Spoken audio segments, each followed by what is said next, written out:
I may have lived in the UK for nearly 2 years, but I never failed to be charmed by the architecture and history, and the small station was picture perfect. I sat Christy in her backpack on the pavement, handed Dickens's leash to Wendy, and pulled out my phone. Wendy, I want to take pictures of everything this week. This experience will make for a great series of newspaper columns, and my editors love photos.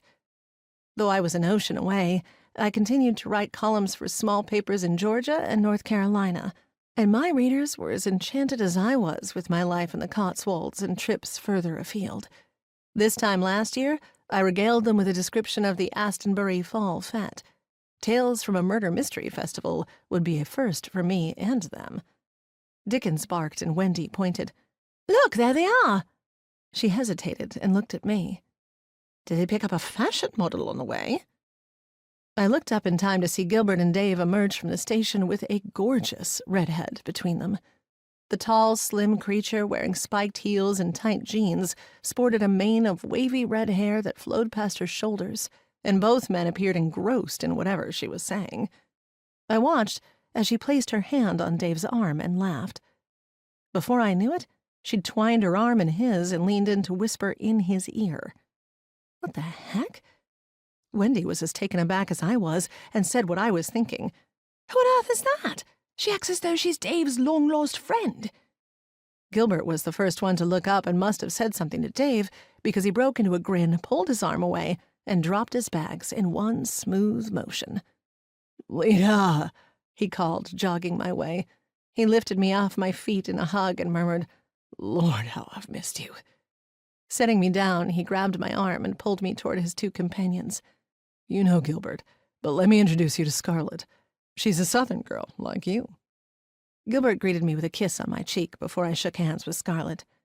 "Leta Parker, from Atlanta." "Scarlett Callahan. How lovely to hear another Southern accent. I got my graduate degree at Emory, so I know your city well. And this must be Dickens. Dave told me all about him." She patted her knees, and Dickens took the hint and placed his front paws on her legs. Scarlett made appropriate cooing noises. "You're precious."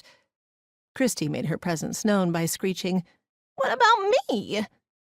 By now, Wendy had joined the conversation, and Dickens had shifted his attention to Dave. When Wendy explained she'd taught high school English in Charlotte, Scarlett gasped and grinned.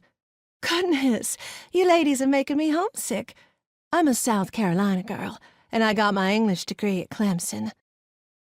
Our entourage made quite an impression as we approached the entrance to the Grand.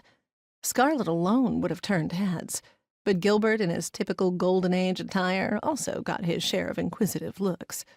No doubt the lively Southern accented chatter emanating from the group caught people's attention, too. They had to be puzzled by the references to bulldogs, yellow jackets, and tigers, and likely gagging at the mention of boiled peanuts, all typical topics for Southerners in the fall.